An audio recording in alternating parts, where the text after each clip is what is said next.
بسم اللہ الرحمن الرحیم۔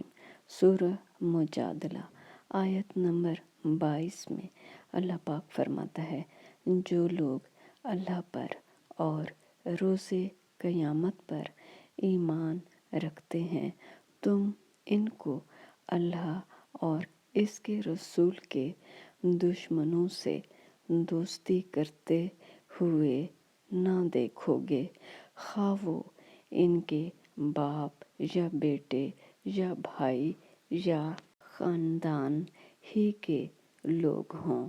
یہ وہ لوگ ہیں جن کے دلوں میں اللہ نے ایمان پتھر پر لکیر کی طرح تحریر کر دیا ہے اور فیض غیبی سے ان کی مدد کی ہے، اور وہ ان کو بہشتوں میں جن کے تلے نہریں بہہ رہی ہیں داخل کرے گا، ہمیشہ ان میں رہیں گے۔